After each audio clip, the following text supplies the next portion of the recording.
pagod, stress, burnout? Tara, kwentuhan muna! What's up, classmates? Welcome to the special podcast of our station, Section 101, After Class Kwentuhan, where your safe space after the school day starts. I am Tropang Tonyo. I am Tropang Dana. I am Tropang Patrick. And we are your Barkada group for this episode.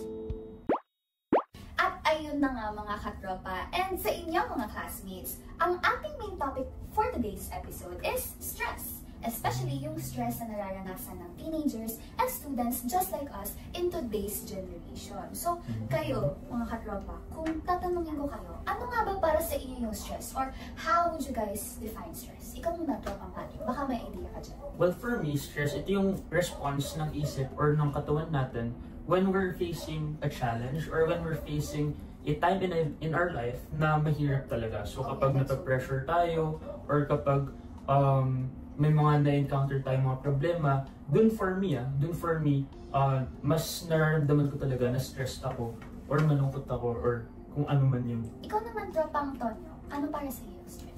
Okay, para naman sa akin, yung mga stress is mostly emotional and something naman nararanasan natin when things don't go our way. So, there are things na stressors na magkukos talaga ng stress sa atin, no? Yung mga stressors. So, ano yung mga stressors na yun, Tonyo? I mean, it could vary. May mga lang may variety! Sa gilid naman academic, financial, or other things like family, mga relationships and stuff like that. Wow, yeah, that's so true. Madami ng stressors natin sa buhay. So, tama kayo dyan. Ang stress is yung response ng katawan natin sa mga stressful situations. Stressful situations na. Basta, yun yung mga situations na parang hindi natin gusto. Yep. Kaya, ayun, nagkakaroon tayo ng stress. And of course, may different causes tayo ng stress. Yung nabanggit na niyan, Tonyo. Ngayon, may isang information akong i-share sa inyo mga katropa. Sabi daw, merong dalawang types ng stress na nararanasan ng isang tao. First is yung eustress and another is yung distress. Yung eustress daw, ito yung type ng stress na mako-consider as positive. Kasi ito yung mga stress na after mo maranasan is parang magkakaroon ka ng sense of achievement sa sarili mo. So, in a way, may mga types talaga ng stress na positive din naman in a way. Kahit na may mga negative impact siya sa body natin, sa buhay natin, masasabi pa rin natin na after that scenario, yung stress na yun, nagkaroon siya ng positive impact. Ikaw naman, Tropang Antonio, ano yung mga ganong situation?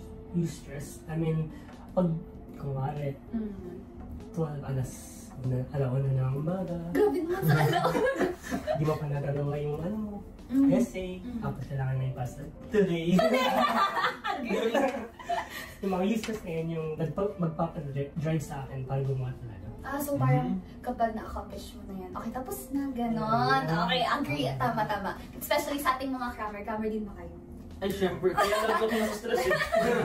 So, danas ka talaga dyan, Tropang Patrick. Ngayon naman, pag-usapan naman natin kung ano naman yung distress. So, yung distress, opposite naman siya ng eustress. Kasi yung distress is yung negative type ng stress. Ito naman yung mga stress na nagkakos talaga sa atin ng immense overwhelm sa sarili natin. Like, to the point na nararanasan na siya physically, mentally, and even na-affect yung social health natin. Like, for example, kapag burnt out ka na sa studies mo. Like parang nakita mo bagsak yung grades mo after achieving so many things in life.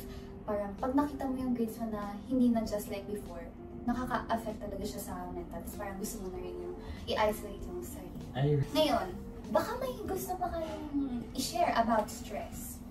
Alam niyo ba na other than distress and distress, meron din talagang types of stress? Oh wow, there's types of stress. Yung una, na alam ko, acute stress. Ako ba yan?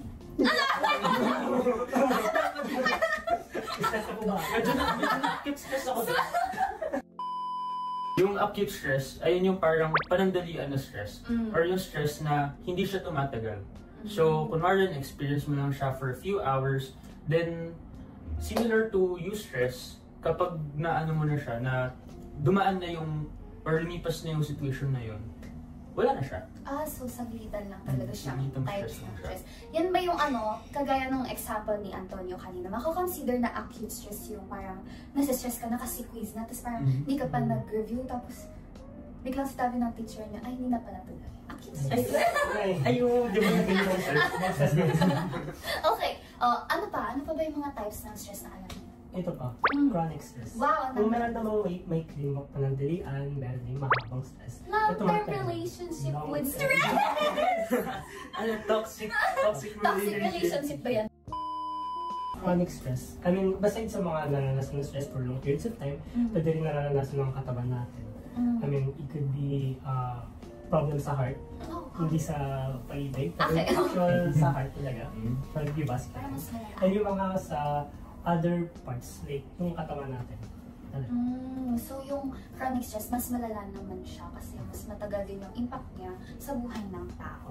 Ay, wait lang. Isa pa. May naalala na ako. Ikaw. Episodic acute stress. Ayun yung third type ng stress. Wherein, episodes lang nangyayari yung panandaliang stress. Parang panandalian siya, pero lagi siyang bumabalik. Parang relapse ba kung tatawagin sa language ng Gen Z natin ngayon. Parang nag-relapse tayo sa mga stress. Feel ko parang mas magre-relate dyan yung sinasabi niyong toxic relationship. Ano?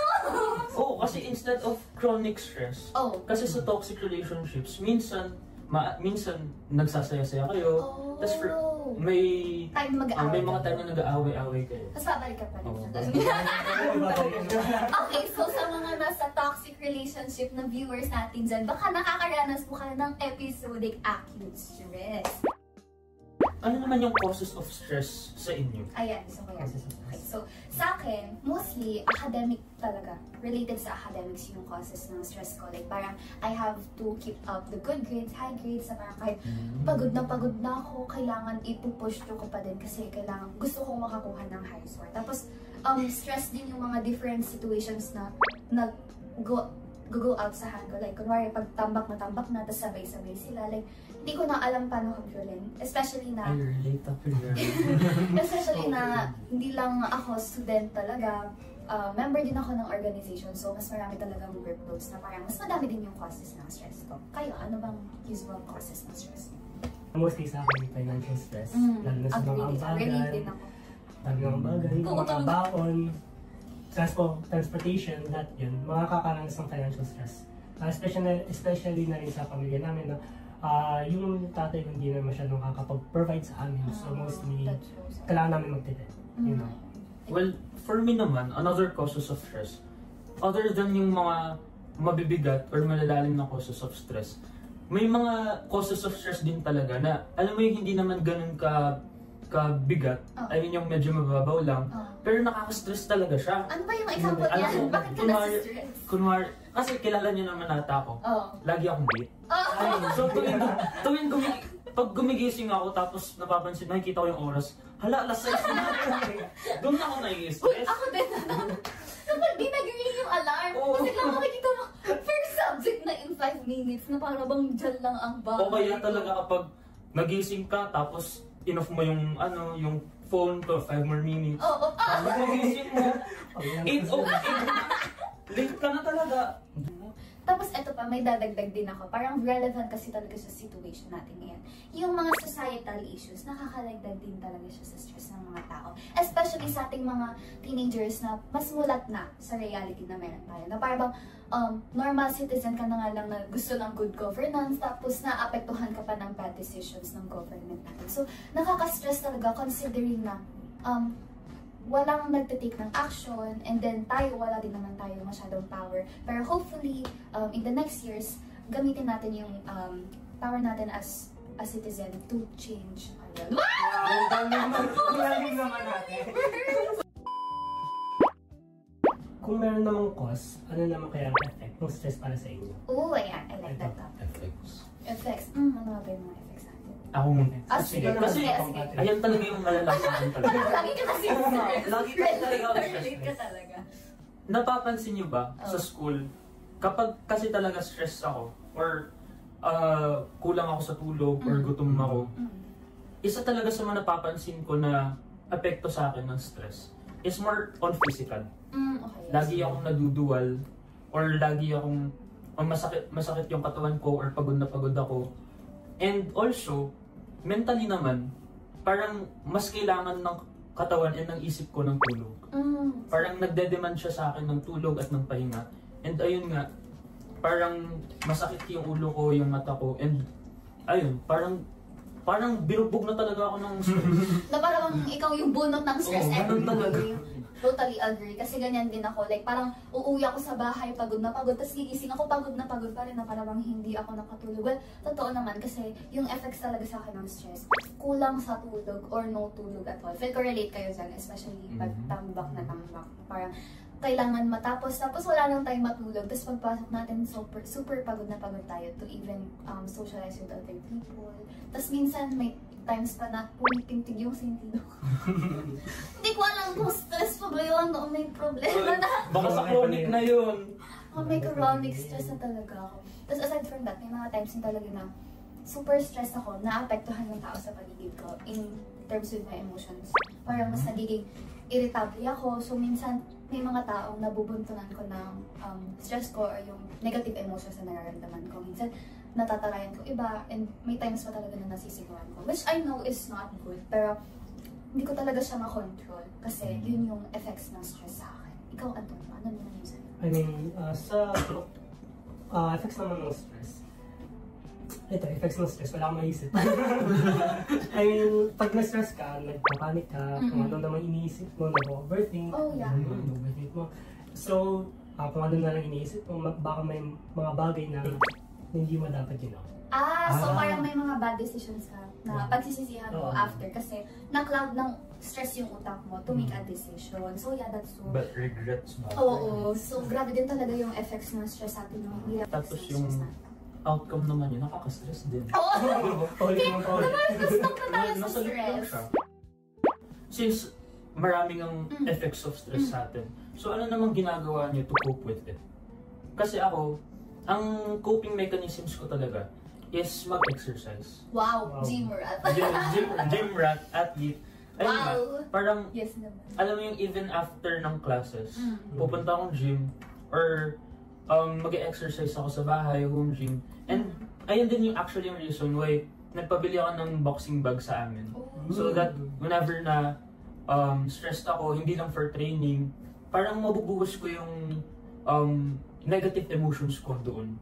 So parang yun yung parang way mo to release stress. And also, investment. yeah, parang ano rin talaga siya. Ang isa rin kasi talaga sa mga mindset ko, or I believe na nakita ko lang siya actually sa online, pero relate na relate talaga ako doon. Na kapag mentally exhausted ka, replace it with a physical one. So parang connected talaga yung brain and yung body natin. So, yun yung concept na. Yeah. So yun. Ako naman, yung way ko ng pag-cope ng stress, kabaliktaran sa mga sinabi ko kanina na wala akong tulog. Kasi kapag nasa-stress ako, natutulog talaga ako. Sleep is life talaga. Makakatulog kasi stress Oo! ka. Tapos, it's either hindi ako makakatulog kasi stress ako, o makakatulog ako tapos mas-stress ako lalo. Wala talagang escape sa stress in my, Tapos, aside from sleeping naman, kumakain din ako ng mga comfort foods ko, like Chucky, like mga, laging ikinakain ko. Parang ito? Oo, Tapos, ano pa ba? Yun, nag-hangout din ako with friends or yung mga people na I can consider as my pahinga. So, parang connecting with them, mas napapagaan yung loob ko and sila yung drive para mag-continue ako again after that stressful scenario. Kaya ikaw, I mean, ako naman, you can do other things naman para pag coping mechanisms for stress. Sa akin naman kasi, journaling ako. Kung hindi mo naman masabi sa mga tao kung ano yung nararamdaman mo, you can write it down. I mean, lalo na pag if you write it in a way na hindi mo naman na-expect ng ibang tao na basahin yan. So you can actually express kung ano yung naiisip mo sa utak mo. And then, if the time comes, pwede mo na masabi sa kanila kung ano yung nararamdaman mo and what you actually feel.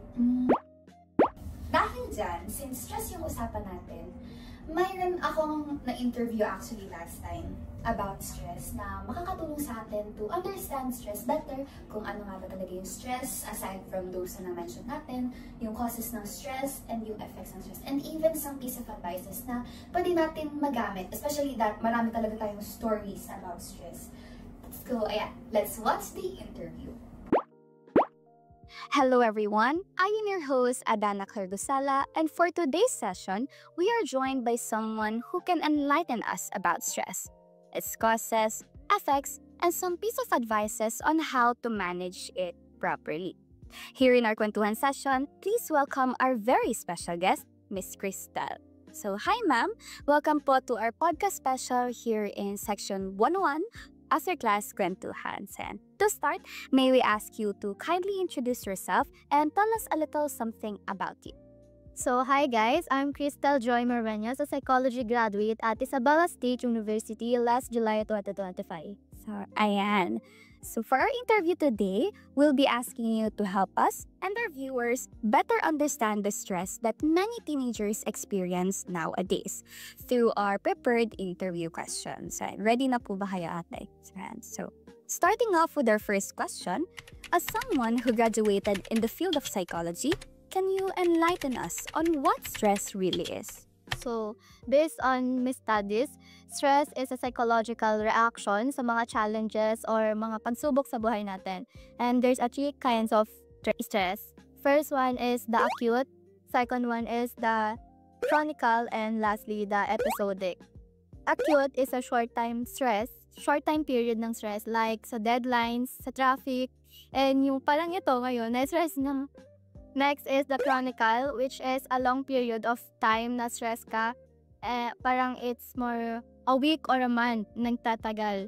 And lastly is the episodic. Doon yung parang hindi siya all the time stress. Parang may episode lang na stress siya. And parang matagal din siya na-result. And mas severe naman ang stress ng chronic kasi dito parang di na siya nakakapag-function na maayos. Parang buong sistema niya na stress, hindi niya na kayang mag-isip, mag-relax. And unlike sa episodic, may time pa rin siya mag-relax. But yun nga, stress pa rin siya. At parang naisip niya pa rin yung stress niya. So parang paulit-ulit lang din.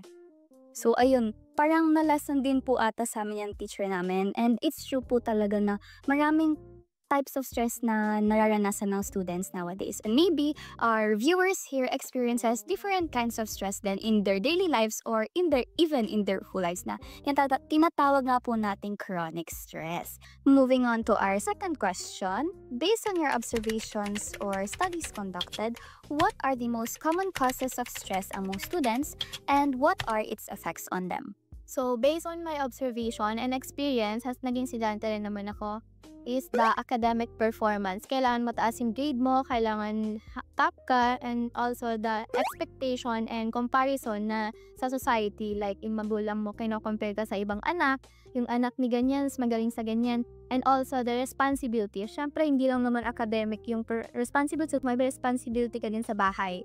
And this kind of stress, parang somehow nagkakause siya ng anxiety kapag sobra na, burnout, also the burnout. And also, nahihirapan din makatulog. And, yun nga, nakakababa dun siya somehow ng self-esteem. And overall, nakaka-epekto siya sa overall well-being natin.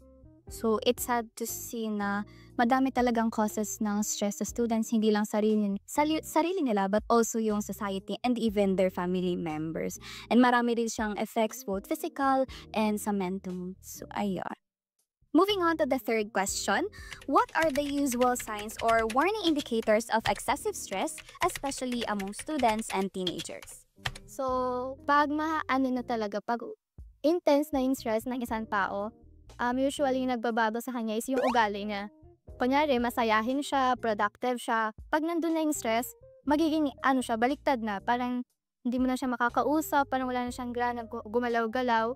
So yun, parang yun nga, gaya ng sinabi ko kanina, parang mag-isolate siya. Hindi siya kakausap ng friends, family, hindi niya sasabihin lahat ng mga pinagdadaanan niya. Kasi malala na parang nakikita niya yung stress na wala na siyang solusyon.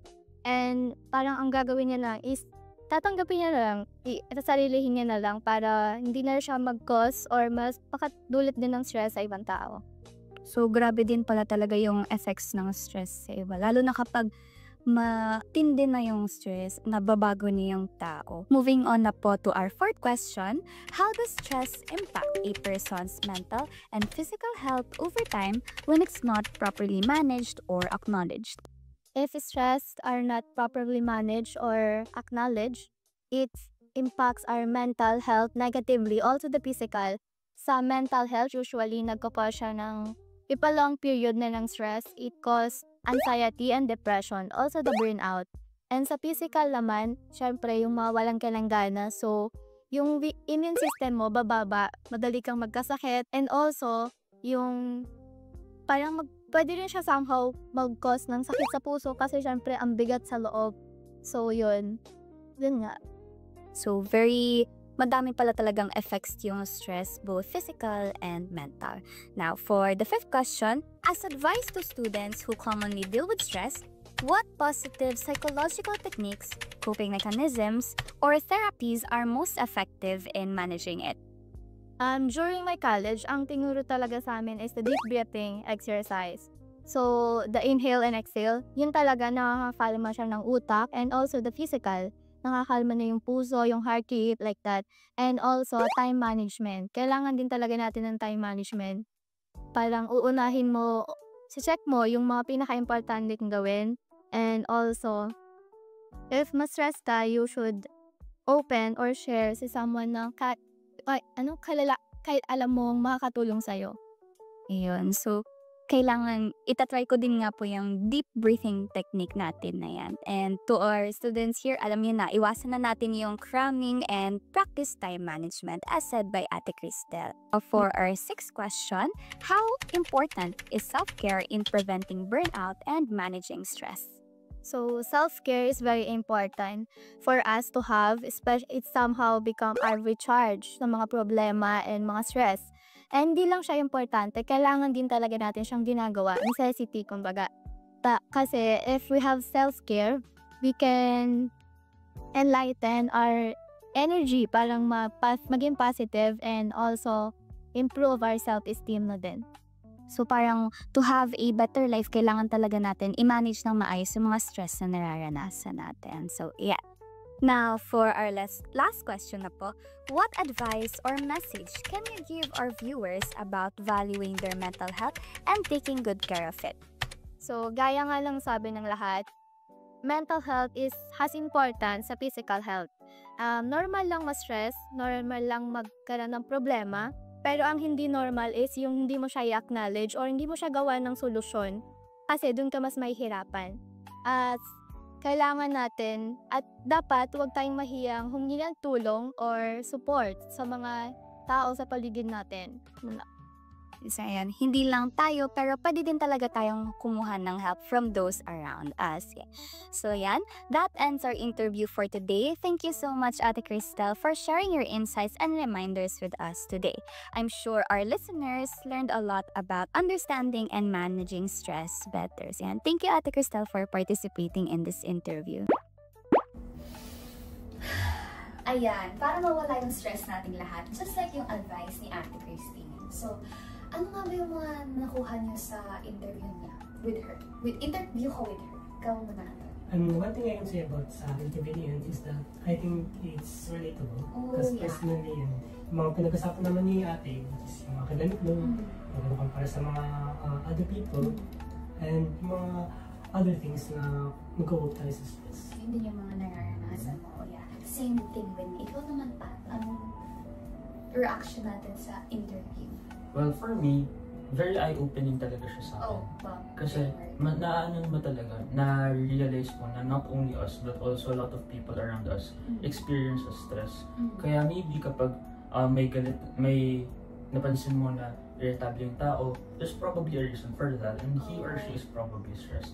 And also, nakuha ko rin yung mga coping mechanisms. So, very helpful yun for me. Ayun nga, nag-deep breathing. Effective ba? Effective siya. Nawala yung stress ko. 10 out of 10 experience. So, same with you guys. Very eye-opening and relatable talaga yung mga in-advise and din-discuss ni Ate Cristel. And also, it was really an educational interview kasi nalaman ko na kung ano yung mga nalalaman natin ngayon, yun din pala yung further dinidiscuss sa college to further understand how people cope with stress or how people were affected by stress. Now, meron namang mga Tropang Patrick. Interviews. Oh! May in-interview tayo ng mga students from FE years. Wow! So let's watch that. Feature. Okay, let's see. Hi everyone! We're here with our first interviewee, a student from FAU Roosevelt Rodriguez, who will answer our questions regarding the experiences of students and teenagers in dealing with stress. So, hello po ate. So, what's your name and from what grade and section? My name po is Keisha and I'm from 8 Golden Shower po. So, for our first question, when do you usually feel the most stressed as a student and what causes it?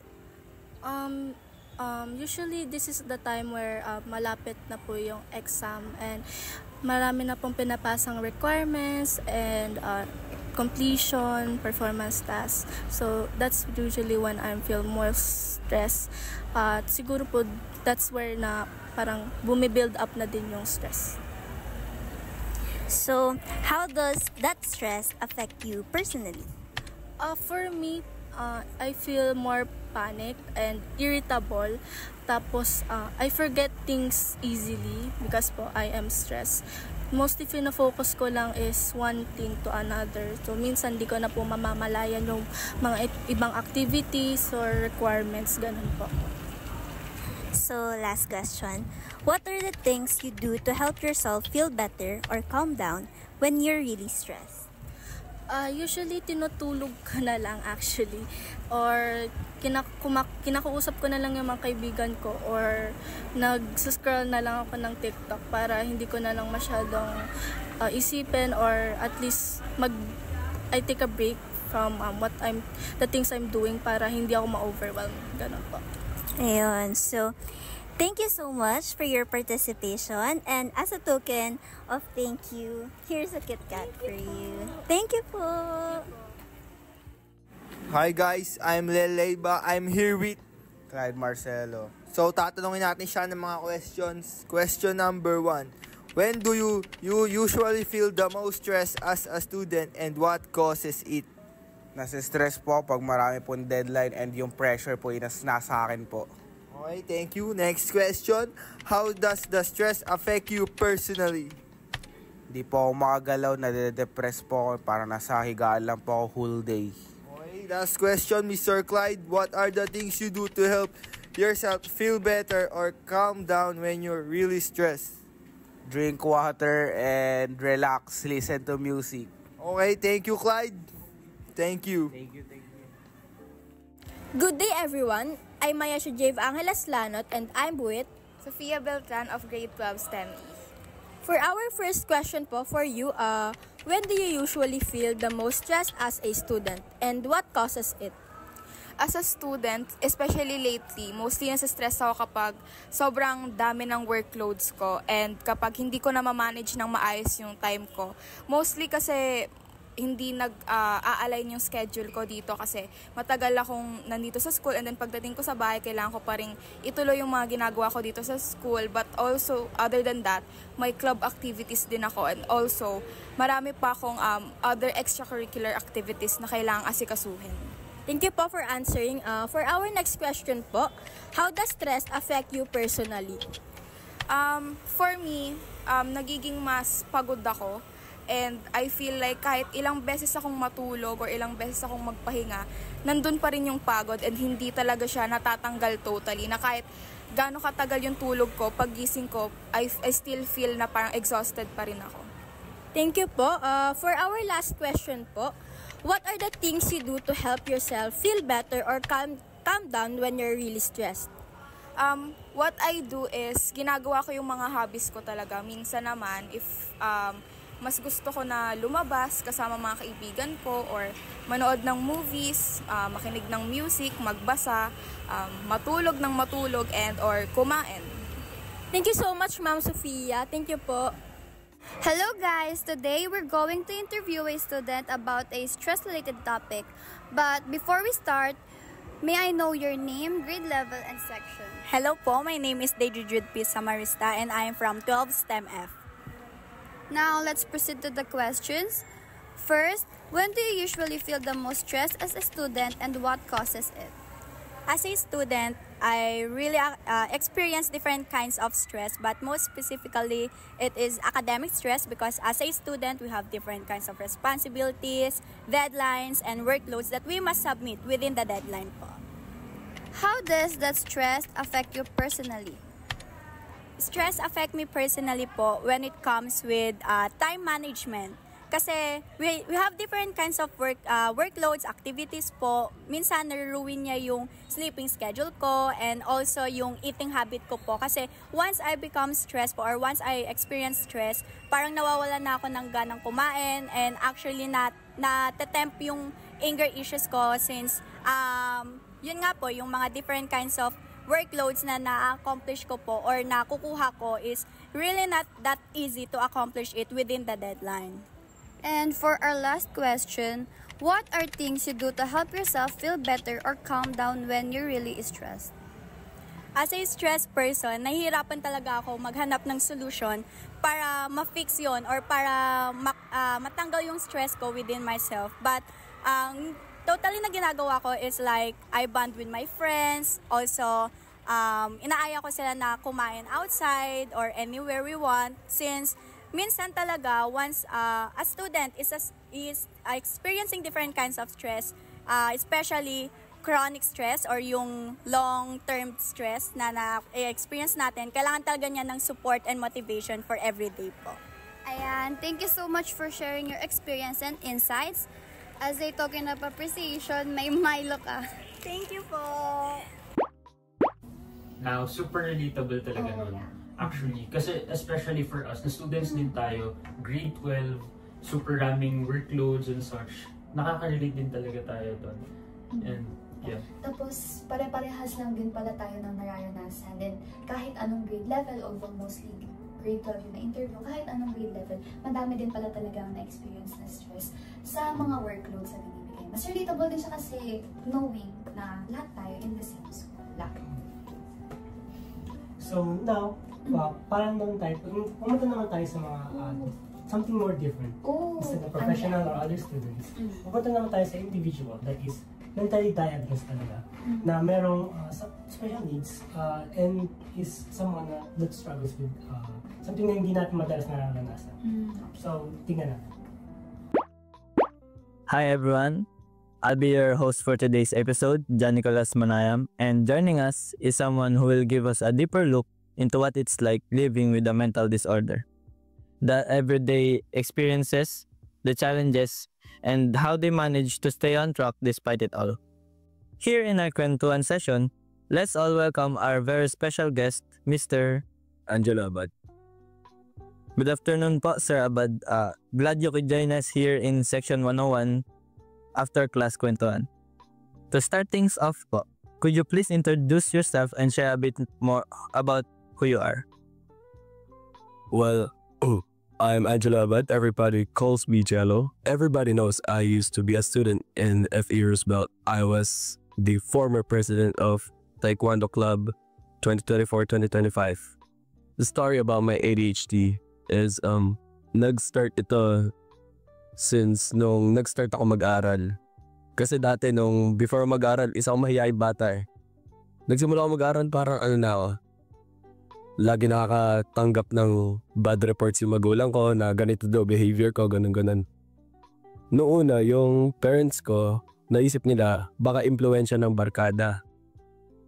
Ginawa nila, minove nila ako from different schools, palipat-lipat ako nun. Tapos nung 9 years old ako, nagtataka na si mama na parang may mali talaga sa akin. Since psychologist naman yung mom ko, siya na mismo nag-test sa akin. Binigyan niya ako ng mga exam na sinagutan ko.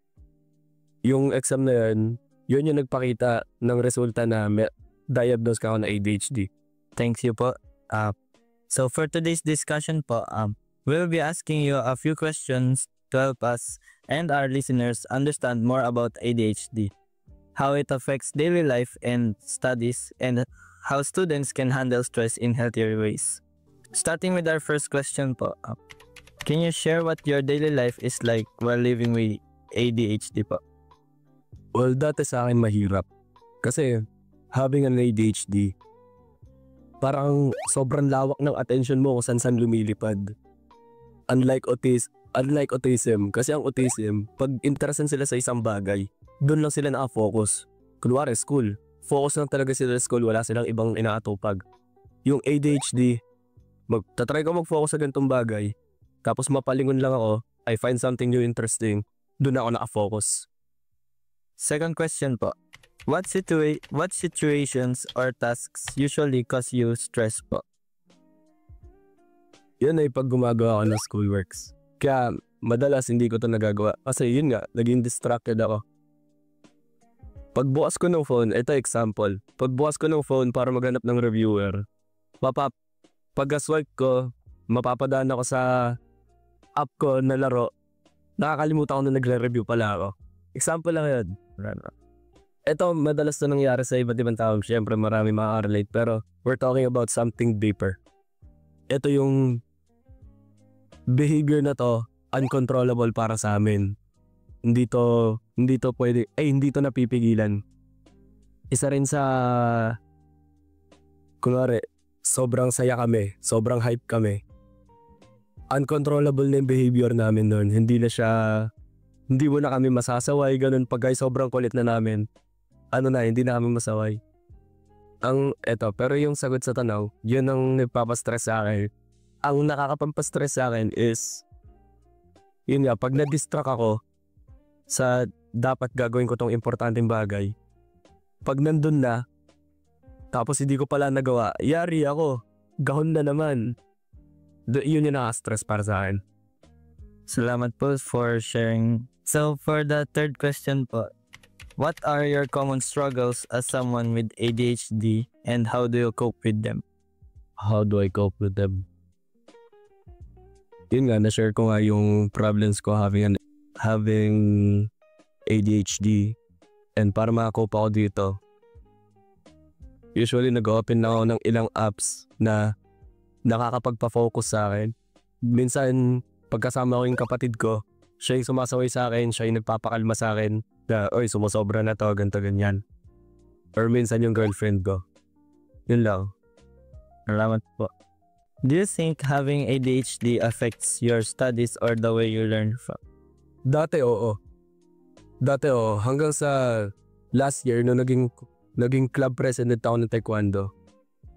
Sabi ko, hindi, para sa akin dati kasi, it felt like a virus na kailangan tanggalin sa akin, na kailangan ma-cure. Pero sabi ko, parang hindi. Bakit hindi ko i-embrace? Since, yun nga, lumilipad yung attention ko, ibig sabihin, kaya ko mag-focus more than one thing ng sabay. In-embrace ko yun. Biruin mo, habang nag-aaral ako, habang nag-groupings kami ng research, mag-excuse ako saglit, bibisitahin ko yung club. Pero, hindi naman ako nangyayari sa hindi naman ako nalalagot sa pares kong gawain kasi nagagawa ko perfectly. How does stress affect your focus or mood as someone with ADHD po? Yung stress, yung effect sa akin ng stress, yun yung tawag dito. Yun nga, kunwari nagagahol na ako. Hindi ko na alam kung dapat ba pakalmahin ko muna sarili ko, ilibangin ko muna sarili ko, or gawin ko na yun. Pag pinili kong gawin yun, tapos medyo nagpanik ako, medyo na-stress ako, ganun. Kasi malapit na yung deadline sa schoolworks. Ang bagsak nun, magpapadistract na naman ako. Sa mood wala naman. Hindi kasi kaya ko naman medyo kontrolin yung mood ko. Lalo na pag nandyan yung kapatid ko or yung girlfriend ko. Maraming salamat po. How can you share a memorable experience you've had while living with ADHD po? Do I have to be specific or... Hindi naman. Having an ADHD, ito yung yung hindi ka mahihiya gumawa ng mga bagay kung alam mong hindi na masama. Example, kaya akong lumabas dyan, kausapin ko yung mga random na tao, manghihiram akong charger, ganun. Hindi ka magiging matatakotin sa mga sa mga bagay na makaka-injure you physically. Kung alam mo namang hindi ka mamamatay dito. Yung mga ganun. Tsaka having an ADHD. Kadalasan kasi na may misinterpret sa autism. Minsan marami nalilito sa ADHD and autism. Pero baliktad to. Para mas maintindihan natin yung ADHD, ano sila, opposite sila ng autism. Ang autism, ang mga taong may autism, kadalasan mga introvert. While yung mga ADHD, kadalasan extrovert. Nandun ako sa extrovert side. Yung mga autistic na tao, may kita mo, nandiyan sila mag-isa kumakain sa kantin, minsan naka-headphones pa, ganon. Pag kinakausap mo sila, di sila makatingin sa mata sa mata, ganon. While yung mga may ADHD naman, sila yung sobrang daldal. Minsan, our mouth is moving faster than our brain. Yung ganon. Pero pareha sila sa part na walang filter yung sinasabi. Kung anong tumakbo sa isip namin, yun yung sinasabi namin. Ganon. For our last question po, what message or advice would you like to share with students who are also dealing with stress in their daily lives po? Well, as a person with ADHD, yung advice na mabibigay ko sa inyo is siguro magpa-distract din, pero wag yung distraction na katulad sa akin. Magpa-distract din kahit konti, libangin niyo yung sarili niyo. Minsan yung isang oras na paglalaro or pagpapahinga, grabe yung tulong nun, as din. Ako kasi, Monday to Saturday nasa school ako sa Manila. Doon ako, tapos uwian pa.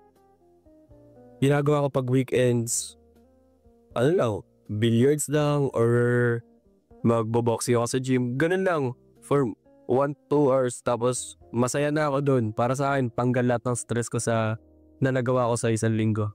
Maraming salamat po for taking the time to share your story, and sana po maraming matutos and ma-inspire sa mga experiences niyo po regular.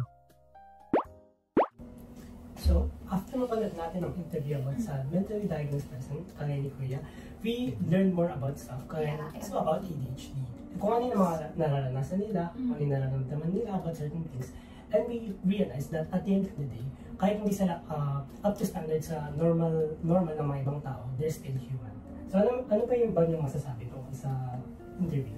Ayun nga, very related siya sa'yo kasi upon watching the interview, masasabi ko nakaka-inspire talaga yung stories ng mga taong mentally diagnosed with mental disorder. Kasi nga, despite those challenges na face nila compared sa atin, nakakayan pa rin nilang mag-enjoy with life or live a normal life despite those difficulties dealing with those symptoms na cause ng mental disorder nila. And I also admire their bravery and resilience na kaya pa rin nilang mag-continue kahit na mabigat yung dinadaanan nila, especially during specific times na challenge talaga sila because of their disorder. Yes. For me naman, same with you guys as well, mga tropa. It was very insightful for me on those mga mental disorders or yung clinically diagnosed, from our clinically diagnosed na si Kuya. Mas nalinawan ako about those struggles specific to ADHD. So, ayun, na-realize ko rin na how ano bang word dito? Ano ba? Ano natin?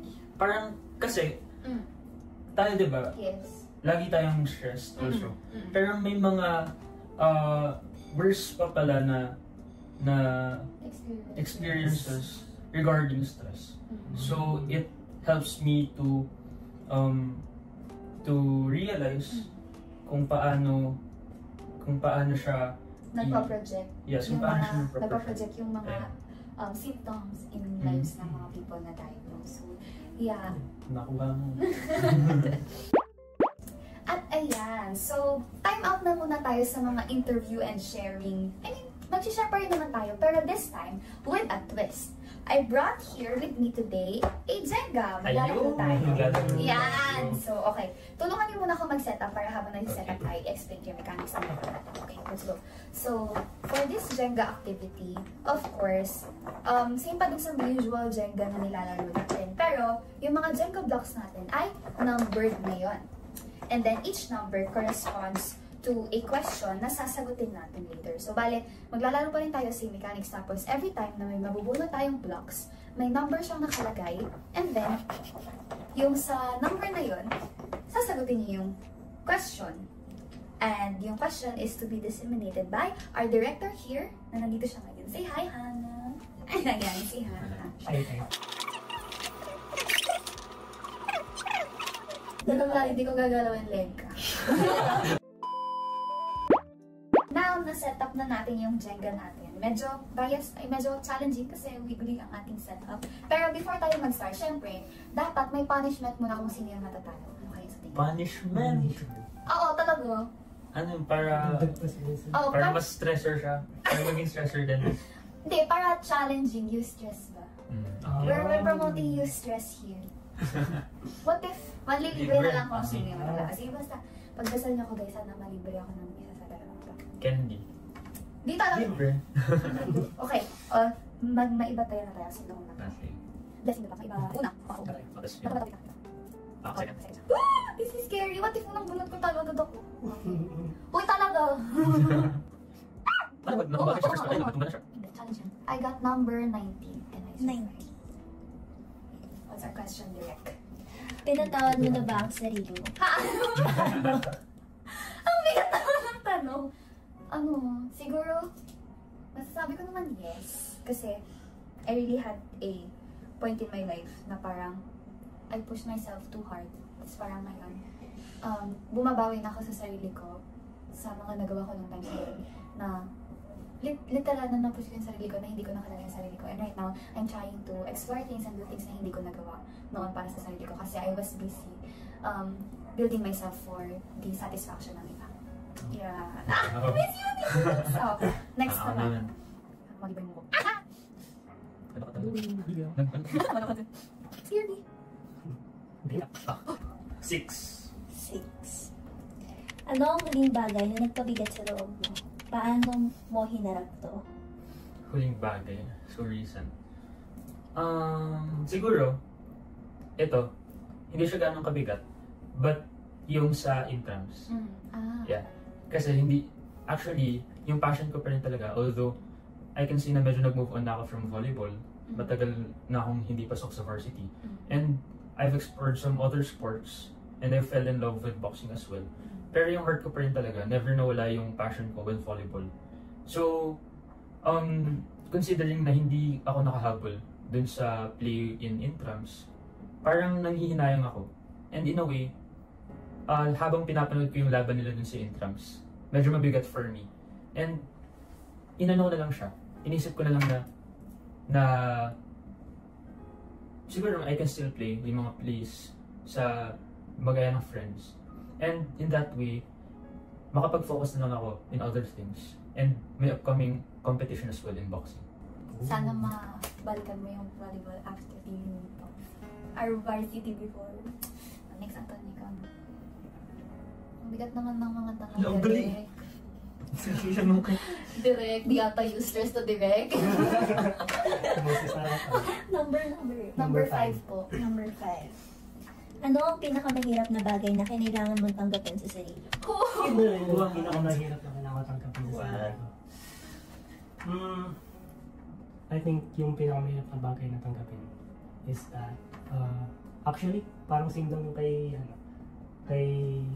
Patrick. Since actually matagal ko na talagang gusto sumali sa intrams bilang badminton player. Actually matagal na ako nagpa-badminton. Pero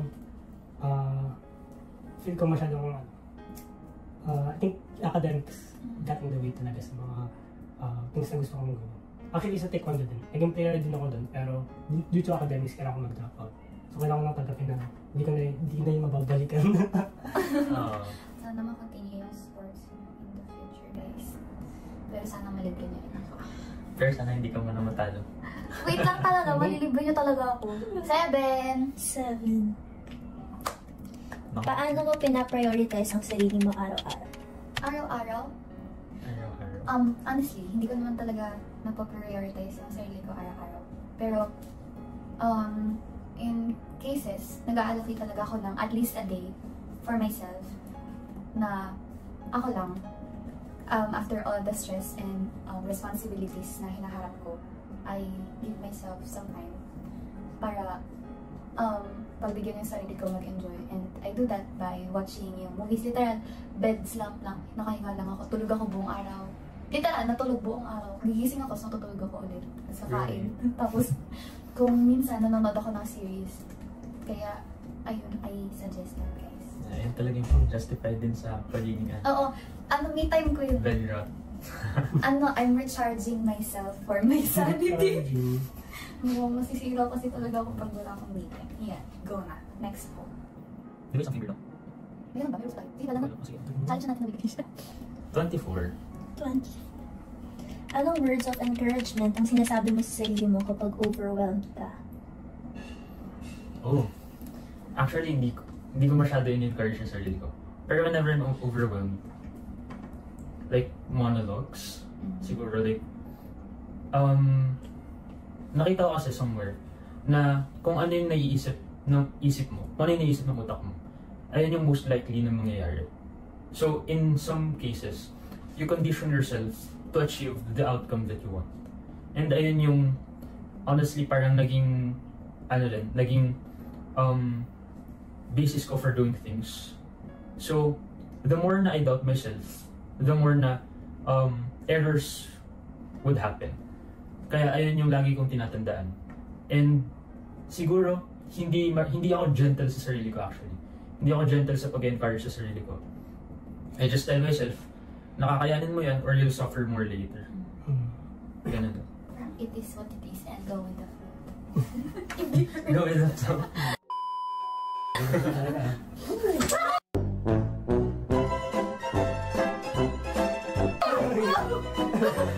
Ayun na yun, nagbigil lang siya.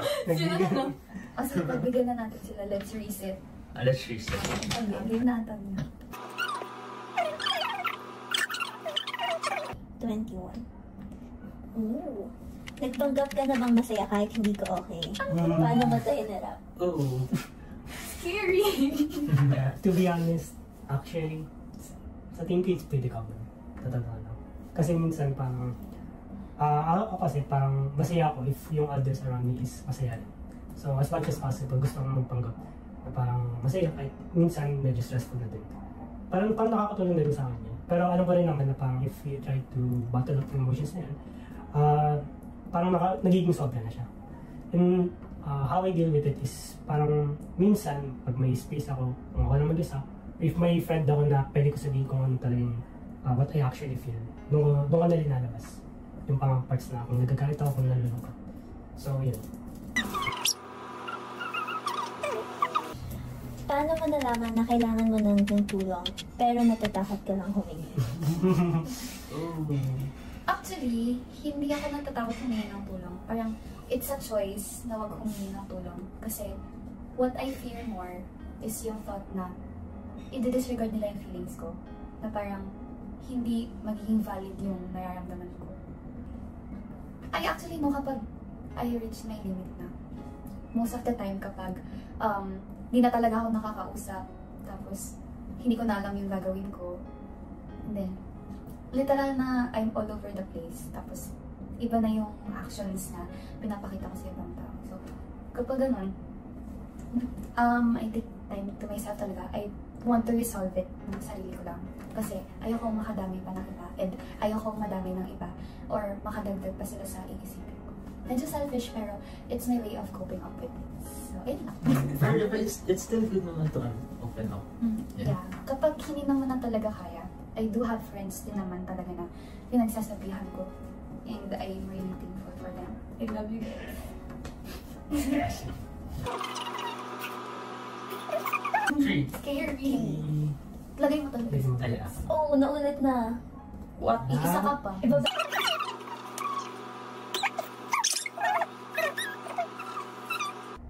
Na, hindi. Naulit.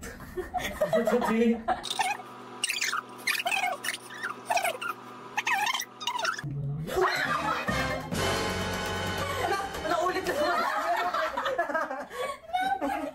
Dahil dyan, nililibre po tayo ni Patrick. Pero guys, I hope nag-enjoy kayo. Tatlo magkakaparehas. So ayun nga, that ends our Jenga session with Patrick being our defeated member. So I hope you guys, actually dinala ko siya para somehow maka-relieve ng stress since playing with friends and then having time is one of the ways to relieve stress. So ano, nag-enjoy ba kayo? Yes. Pero ano yun? Ano, coping mechanism or eustress? Both na lang. Medyo stressor din talaga. Pero ayun nga, ay at least mas nalaman natin yung isa't isa and nakapag-dump out din naman tayo ng emotions natin. Now let's move on to our last but very special segment. Wow. Segment? Yeah, Segment where we ask our viewers to give us their experiences or letters, through letters. So ngayon, we're gonna read them and we're gonna give our thoughts as well. Yes. Parang comfort na natin to our viewers. Si Mona. That's me. Yes, me. Okay. Let's hear that. Sabihin mo yung pangalan. Wag na. Share a moment in your life when you felt the most stressed as a student and teenager in today's generation. How did you cope with it? When I had too much workloads while sick, I still did not receive the grades that I wanted, despite putting them first. I coped through watching my favorite sitcoms that never failed to make me laugh while eating ice cream. So yun, actually parang ano talaga, this is very common sa mga generation natin ngayon when we feel like di natin na pag nasa-stress tayo, pag kumain sa academic loads, magawa tayo ng mga coping mechanisms, common na yung nanonood ng sitcoms. Yes. And eating ice cream therapy, it's very effective. Very effective. Ano bang favorite flavor ng ice cream? Favorite flavor ng ice cream? Ako. Gusto namin. Ano? Yung chocolate. Ano? Ano mo? So, sa katikman talaga. Sige, no judgments tayo dito. Sige, gusto daw niya ng chocolate. Akin na Rocky Road. Tsaka Double Dutch. Ikaw. Vanilla. Fuji vanilla. So, ayun. So, I hope you guys get ice cream therapy when you're sad. Akin naman, parang nasad ako sa fact na kahit may sakit yung sharer natin for this day, mas inalala niya pa yung akin. And actually, madami din akong nakikita or nababasang stories about that, especially sa TikTok, and even saw some situations of that in real life. Kahit ako, ganun din, na parang kahit may sakit na, mas pinoproblema pa rin yung responsibilities with the fear na hindi nila ma-meet yung expectations nila sa sarili nila and even expectations from other people. Ayun. Ikaw, anong thoughts mo sa ating share today? Thoughts ko? Same with you. Dahil dyan, mag-move on na tayo to our next letter. Okay, for our next letter, actually same question na naman siya, but I'll read it na. So, share a moment in your life when you felt the most stressed as a student and teenager in today's generation. How did you cope with it? So, the moment I really felt the stress coming to me was last school year. Every week was like a hell week with all the schoolworks, projects, practicals, and more. I coped with it by listening to music, spending quality time with the people that I appreciate, and watching movies and playing the sport that I once loved, which is badminton. All of the ways that I stated helped me cope with all the stress that I experienced last school year, and those ways still help me in this present time. So, super nag-relate ako sa kanya actually. Since me as well, yeah, I am also athletic. I'm an athlete, I'm a student athlete. And I love music. And last year also I can relate na all of the schoolworks and projects talaga. And yung coping mechanisms niya very resonates with me. Parang ikaw ikaw ba nagsulat niya? So, ayun nga. Very effective tong coping mechanism na to actually. And I love it. So it's really very real life situation kasi most of the time talaga na naranasan natin yung Hell Week and bombarded tayo with different responsibilities like projects, practicals, and such. Tapos, ang ayos din kasi yung mga coping mechanisms natin before, na-adapt pa din natin until now kasi we believe that it's effective. Yan. Ikaw, Anta. Actually, pressing din sa'yo. Nag-resonate din ako. Badminton. Yes. So, healthy. Nakakasobra talaga sa atin. And we try to cope with it with things that we enjoy the most and we love. Yeah. Kaya talaga need natin ng breather. And it could be with sleeping, there's all day, yung sa'yo. Or sports. Or sports. Yeah. Diba? Ayan, dahil dyan, mag-move on na tayo to our very last level. Okay, medyo mahaba to cover sa dalawa. I'll go straight na sa Hi, isa akong estudyante mula sa San Jose Litec Senior High School, school ng matatalino raw. It all begins with the simpleng salita na tara. Tara, sali ka dito sa org namin. Tara, sali ka dito sa journalism. Tara, dito sali ka sa sports. Tara, sali ka sa banda namin. Lahat yon sinalihan ko. Akala ko nga magiging ayos at smooth lang ang daloy ng lahat ng happenings. Pero sa isang iglap, di ko na mamalayan, may mga bagay na pala akong nasasakripisyo. Hindi na ako natutulog sa tamang oras, nakakalimutan ko na kumain, at dumadalas na hindi na ako nakakausap ng aking mga kaibigan. Nahihirapan na rin ako kung paano ko pagkakasyahin lahat ng gawain. Isang araw, nagkaroon kami ng salo-salo with friends, and nagkausap kami. Sa usapan namin, na-realize ko na pwede naman ako gumawa ng mga bagay na gusto ko, pero babalikan ko pa rin ang mga taong nagpapagaan ng bigat na nararamdaman ko. Sa oras ng taghirap, may mga tao pa rin talagang ikaw ang hinahanap, mamahalin ka, susuportahan ka at magiging sandalan mo sa mga problema. Grateful ako na nakakilala ko ng mga taong kagaya nila. Wow, this is such a very heartwarming letter kasi nakakalili talaga ako. Parang yung letter mo kanina. Parang ako kung nagsulat kahit hindi naman talaga. So ayan, just like parang buhay ko talaga to. Sino ba itong sender natin na to? Bakit parehas na yung pinagdadaanan? So ayan nga, it's really tough trying to, medyo pagka-people pleaser yung dating. Pero to meet the aya ng others, expectation ng others, may mga times talaga na sumasali ka. Pero hindi naman sa lahat ng pagkakataon, para talaga sa ibang tao yung dahilan kung ba't ka sumali. Sometimes, it's for the thrill na rin or for the experience na gusto mong maranasan. And along with that, aside sa satisfaction both from you and for others, may consequence din siya na madami ka talagang masasacrifice na like tulog, and then yung mga oras with friends to the point na ang focus mo na lang talaga is yung responsibilities mo. And it's really nice na a lot of people really depend on friends nila. Like someone in their lives na pagkakatiwalaan nila. And ayun din talaga yung philosophy ko kasi I'm really grateful that I have my friends and the people around me na nagsilbing support system ko on the days na I'm really not myself. At kaya wish ko talaga sa lahat. Every time, lagi ko sinasabi, I hope you guys meet someone na makikinig sa lahat ng problema nyo and will be there for you anytime, anywhere, any situation. Actually, for me, I feel ko na I think it's good to point out yung support system. Yeah. Kasi it's very important talaga. Lalo na sa generation natin na parang sometimes we can't really say kung anong nararamdaman natin kahit sa pamilya natin. May mga tao na sinasabi, mas pinipili nila sinasabi sa friends nila yung mga nararamdaman nila kaysa sa family. And parang napaalala sa akin yung parang quote na home is not just a house but also a person. Yes. Yeah, such a nice quote. Na even though nakakaranas tayo ng mga lot of tough challenges in our day-to-day lives, at the end of the day, makakauwi tayo and we can relax and be chill and be the person who we want to be. Yes, that's true. Yeah, actually ako naman, instead of relating, natutunan talaga ako. And although alam ko naman talaga, having a good support system is good. I think it's just a me problem kasi hindi talaga ako pala open up. Even though I know na there are probably people out there or mga friends ko that will accept me and give me the comfort that I need or the assurance that I need. Siguro just not, mahirap lang talaga for me to express myself.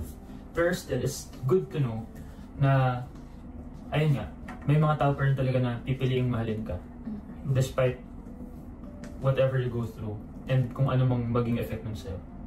Yes. Pero aside din kasi sa friends and those people around us, ourself is also a good support system. Kaya I hope people na hindi masyado ma-open up, like Patrick, sana you build yourself to be someone na maging kakampi mo throughout the days na nahihirapan ka. Kasi sabi nga nila, wala kang pinakakakampi kundi sarili mo. Kasi in the end of the day, sarili mo lang din naman yung makakasama mo. People may come and go, but yourself will stay here. Yun. Aha! What a quote by me! Sarap. Alam na 2025. Yes. Ako gagawin ako. Gusto ko gawin ako. Sige. Gawin ako. Ano naman, although I said to myself na hindi ako pala open up, please know that it's still good, it's always good to have someone to cry on. Yes. Actually, even ako, that's one thing na gusto ko talaga may experience or gusto ko talaga ng ganun. And, yeah. Gusto ko ng quote sa sarili ko. Hindi, mababasa ka pa rin ng ulan kung walang ganun yung payong mo, kung handle mo. Di ba? Okay, gets kita. Gets kita. Pero ayusin natin para quotable for RRL. Ano ba? Make sure na may make sure na hindi butas yung payong. Yes! May ganun siya. Yes. 2025. Ikaw, Antonio, baka may gusto ka rin. Alam ko yun na yung quote ko. Ay, ayun na pala yung quote niya. Please tag us for our quotes. That's your new RRL. So, ayan, that concludes our usapan session for today. May mga, for our final say, may mga masasuggest pa ba kayo sa mga viewers natin? Like, any movies? Ako, siguro mga coping mechanisms, one of the coping mechanisms talaga is watching movies. Kanina ko pa nababanggit. So, with that, I recommend watching yung Tomorrow. It's a Korean drama series na doon talaga ako na-heal, actually. Yun yung parang life-changing series na napanood ko. Kasi it tackles about people dealing with depression to the point na they attempt, to end their lives. Tapos, doon ko na-realize yung beauty ng life and that there's people who's willing to save you from drowning. Kaya, ayun, doon ko nakuha yung perception na meron ako ngayon from that movie. So, I hope you guys take time to watch that too. Kayo naman, ano pang isa-suggest niyo? Recommendations? Siguro for me, very basic and no parang sinasabi to, but exercise. Not just for your physical health. Di lang pang post ng physics sa IG or whatnot. But also, as I said nga, if you're mentally exhausted, I swear, if you replace it with a physical exhaustion, that gives you time to, makalimutan yung mga worries mo, yung mga doubts mo, and yung mga problems mo. And ayun, since pagod ka na physically, pag-uwi mo, diretso tulog. So, yeah. That helps. Exercise na guys. Mag-subscribe na kayo sa mga malapit na gym. Ikaw, Antonio, nasabi na to ulit. Nasabi ko ito kanina, pero I think journaling is very important. If you can't really stay calling, nasasabi mo amin, ako naman wala nabubulunan, pero there's some things I want to say to people, pero hindi ko masabi. So if you can't say it to people, write it down. Yes. So, ako last na talaga, sorry. Try nyo din magbasa ng mga books. Not only those self-care books, pero also yung mga books na nag-teach really about life din. I recommend Steady Stories kasi mas makakuha talaga tayo ng perception about sa life, lalo na sa hindi talaga common na nararanasan ng iba. And you'll really learn more about other people na ma-apply mo din sa sarili. So reading books is really nice. Ako, last. Ako rin, last talaga. Oh, sige. Since we're all students here, and most of our viewers naman will be students. Yes. Us too, we're students. Yes. Huwag kang gumawa ng mga bagay na makakapag-stress sa'yo. Sinabi mo na tayong No! Like, don't cram. Don't procrastinate. And I hope na hindi ko kakainin yung mga pinagsasabi. Reminder yung atas sa sarili. Yes. So, ayan, madami na tayo na pag-usapan and we knew more about ourselves and even other people from those interviews and sessions. And that ends our special podcast here in our station, Section 101 After Class Kwentuhan. We hope you learned a lot and enjoyed a time with us in our Kwentuhan session. Once again, we are your Barkada crew. I am Dropang Dana. I am Dropang Tanya. I am Dropang Patrick. And I am Dropang Lisa. Your safe space after the school day has now ended. Thank you all for watching. Bye-bye!